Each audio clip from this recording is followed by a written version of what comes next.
JD Vance India गए थे, उसके बाद इन्होंने ये पहलगाम का फॉल्स फ्लैग किया। ये एक शख्स की अना मोदी साहब की खित्ते के 2 बिलियन लोगों की जिंदगियों का सवाल बन सकती है। पाकिस्तान ने अमन की कोशिश की है और ये कमेटी भी जो बनी है, मंझे हुए लोग हैं अपने फील्ड्स में। पाक भारत मुमकिना मुज़ाकरात की तो पाकिस्तान खित्ते में पायदार अमन का ख्वाह है और उसके लिए हर सतह पर संजीदा, मुखलिसाना और मुस्तकिल कोशिशें कर रहा है। मुतादिद बार बैनुल-अक़वामी फोरम पर पाकिस्तान की जानिब से भारत को मुज़ाकरात की दावत दी गई, लेकिन अफसोस की बात यह है कि भारत की रिवायती हट धर्मी और ज़िद आज भी बरकरार है। हालांकि हालिया जंगी कशीदगी के दौरान सीज़ फायर के वक्त ये तय पाया था कि मुज़ाकरात किसी गैर जानिबदार और न्यूट्रल वेन्यू पर होंगे और ख़ुद अमरीकी सदर डोनाल्ड ट्रंप ने इसकी तौसीक भी की थी। उन्होंने तो यहाँ तक कह दिया था कि वो दोनों ममालिक की क़यादत को एक साथ इशाइये पर देखना चाहते हैं, लेकिन मोदी हुकूमत की तंग नजरी, सियासी जिद और खित्ते को आग में झोंकने की रविश ने इस पेशरफ को भी सबूतास कर दिया है। गुज़िश्ता रोज़ वज़ीर आज़म शहबाज शरीफ ने इस्लामाबाद में सीनियर सहाफ़ियों से गुफ्तगू की और वाज़ेह तौर पर बताया कि भारत अभी तक किसी तीसरे मुल्क में बातचीत के लिए तैयार नहीं। पाकिस्तान का मौक़िफ़ है कि अगर भारत बराए रास्त बातचीत से गुरेज करता है तो किसी तीसरे गैर जानिबदार मुल्क में मुज़ाकरात का फ़ैसला खित्ते के वसी तर मफाद में बेहतर हो सकता है। मगर भारत ना सिर्फ तीसरे फरीक को तस्लीम करता है, ना ही न्यूट्रल मकाम पर मुज़ाकरात के लिए आमादा है। अब सवाल यहाँ ये उठता है कि क्या भारत दुनिया की आंखों में धूल झोंक कर मुज़ाकरात से राह फरार इख्तियार करना चाहता है? क्या आलमी बरादरी महज तमाशाई का किरदार अदा करेगी और क्या जनूबी एशिया का मुस्तकबिल मोदी के सियासी अना की भेंट चढ़ जाएगा? इस पर भी बात करेंगे। साथ ही साथ पाकिस्तान के खिलाफ भारत के सिफारती प्रोपेगेंडे का मुंह तोड़ जवाब देने के लिए पाकिस्तानी सिफारती कमेटी ने तैयारी भी शुरू कर दी है। गुज़श्ता रोज़ बिलावल भुट्टो ज़रदारी की सदारत में कमेटी का पहला इजलास हुआ। इस इजलास के अंदर वज़ारत ख़ारजा की जानिब से खित्ते की मौजूदा सूरत हाल पर ब्रीफिंग दी गई और भारत के खिलाफ सिफारती महाज पर मजबूत मौक़िफ़ अपनाने पर इत्तेफाक हुआ और पाकिस्तान अमन पसंद और मजबूत दिफाई मौक़िफ़ को आलमी सतह पर भरपूर अंदाज में पेश करने का अज़्म दोहराया गया। इसी तमाम तर सूरत हाल पर बात कर लेते हैं। हमें ज्वाइन किया है साबिक सफ़ीर हैं नायला चौहान साहिबा। बहुत शुक्रिया नायला साहब आपके वक्त का।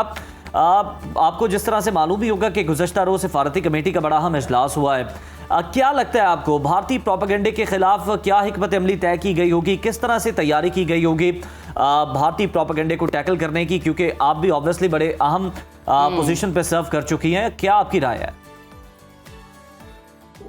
ये बहुत अहम है बिकॉज आपने जैसे फरमाया भारत किसी भी पॉजिटिव चीज़ की तरफ नहीं जा रहा। एक्सक्यूज मी, ना वो थर्ड पार्टी मीडिएशन की इजाज़त दे रहे हैं, ना वो खुद गुफ्तगू करना चाह रहे हैं और वो अपना पुराना जो अंदाज था उसी को अपना रहे हैं। उनको इस बात का एहसास नहीं कि दुनिया बदल चुकी है और इनके पुराने हरबे इस नई दुनिया में काम करने के नहीं हैं। आप देखिए जेडी वैंस इंडिया गए थे और उन्होंने उनसे काफ़ी गुफ्तगू भी की होगी जो किसी कवरेज में नहीं है, मीडिया कवरेज में नहीं है। उसके बाद इन्होंने ये पहलगाम का फॉल्स फ्लैग किया। हमने मांगा सबूत, इन्होंने सबूत दिए बगैर पाकिस्तान पे चढ़ाई कर दी और फिर इन्हें मुंह की खानी पड़ेगी। अब इनको दुनिया में मुंह छुपाने की जगह नहीं है। इसके बावजूद ये अपनी पुराने हरबों से बाज नहीं आ रहे। उनको ये एहसास नहीं है कि ये एक शख्स की अना मोदी साहब की खित्ते के 2 बिलियन लोगों की जिंदगियों का सवाल बन सकती है। तो इसमें पाकिस्तान ने हमेशा, जैसे आपने फरमाया, अमन की कोशिश की है और ये कमेटी भी जो बनी है, ये मंझे हुए लोग हैं अपने फील्ड्स में और उम्मीद है कि जो भारत कर रहा है, उन्होंने देखे शशि थरूर को भेजा है जो कि ऑपोजिशन का है लेकिन ब्राह्मण है और उसकी अंग्रेजी बहुत है, तो वो उसको इस्तेमाल करना चाहते हैं। लेकिन हमारी टीम भी माशाल्लाह अच्छी है जी और मुझे उम्मीद है कि पाकिस्तान को ये कामयाबी से वापस आएंगे। बिल्कुल ठीक। नायला साहिबा, हमें बताइएगा कि तहरीक इंसाफ ने भारतीय प्रोपेगेंडे के खिलाफ अपने खर्चे पर बैरून मुल्क वफ़द भेजने का ऐलान किया है। पीटीआई का ये फैसला कितना दुरुस्त है और क्या आपको नहीं लगता कि ये कौमी वहदत और यकजहती को नुकसान पहुंचा सकता है? ये तो वक्त है जी इत्तेहाद का। जैसे आपने देखा पहलगाम में भी सारा मुल्क इकट्ठा था, जी तमाम गवर्नमेंट इंस्टीट्यूशंस, प्राइवेट सेक्टर, अवाम सब इकट्ठे थे और इसीलिए हमें कामयाबी हुई। हमें इस कामयाबी से सबक सीखना चाहिए कि जब हम मुत्तहिद होंगे तो मुल्क कामयाब होगा। जब हम आपस में फराक पैदा होगा तो फिर हम खुद ही एक दूसरे की जो है वो खराबी का बाइस बनेंगे।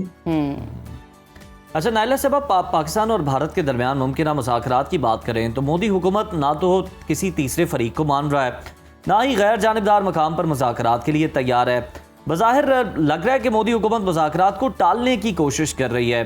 क्या दुनिया भारत को मुज़ाकरात की मेज़ पर ला सकेगी या फिर मोदी हमेशा की तरह राह फरार इख्तियार करने में इस बार भी कामयाब हो जाएंगे?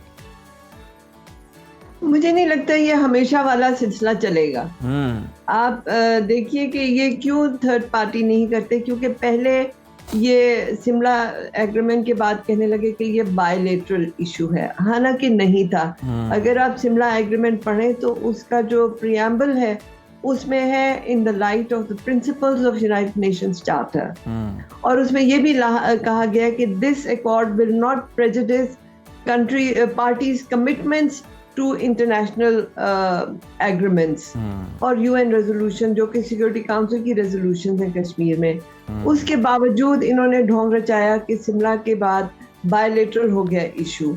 बायलेटरली हमने कॉम्पोजिट डायलॉग इस्टेब्लिश की, लेकिन उसका एक जो 95-96 में हुआ था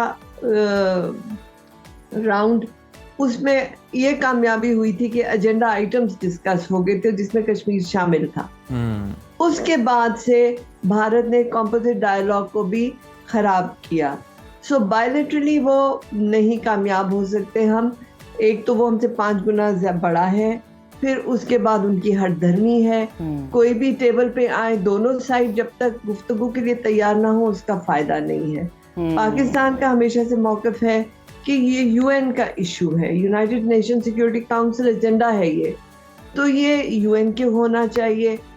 थर्ड पार्टी मीडिएशन वाह भला, हम तो हर अमन की जो कोशिश है उसको वेलकम करते हैं, लेकिन भारत ने पहले तो मान गया, जेडी वैंस भी वहां गया, फिर जेडी वैंस ने ही कहा कि एक न्यूट्रल साइड पे मुझे उम्मीद है कि इनकी डायलॉग होगी और मसला हल होगा। बिल्कुल ना न्यूट्रल साइड जो है वो डिफाइन की गई और ना भारत जो है वो गुफ्तगू के लिए आ रहा है। अब वो बेसिकली शर्मिंदा है क्योंकि अब तक वो उसे बायलेटरल कह रहा था, फिर 2019 में इन्होंने अगस्त में एब्रोगेट कर दिया अपनी ही कॉन्स्टिट्यूशन का आर्टिकल जिसका दुनिया से कोई ताल्लुक नहीं है, आर्टिकल 370 और 35A, और ये कहा कि अब ये इंटीग्रल पार्ट है जी।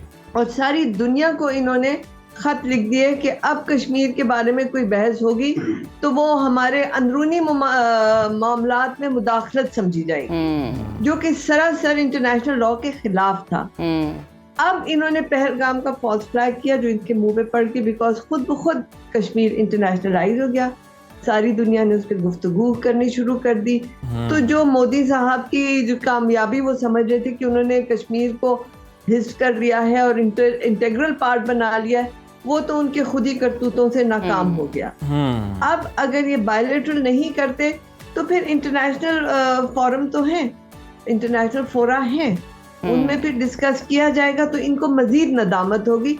तो ये अपनी ही हठधर्मी से अपने ही मौक़िफ़ को खराब कर रहे हैं और खित्ते की जो अमन को है वो एक बहुत बड़ा ये खतरा है। बिल्कुल इनके लिए नदामत का बायस बन रहा है और इन्हीं की वजह से ही है कि जो मसला है कश्मीर है वो एक बार फिर से उजागर हुआ और फ्लैश पॉइंट बन चुका है और पूरी दुनिया की नज़रें इस पर है। बहुत शुक्रिया नाइला चौहान साहब आपके वक्त का।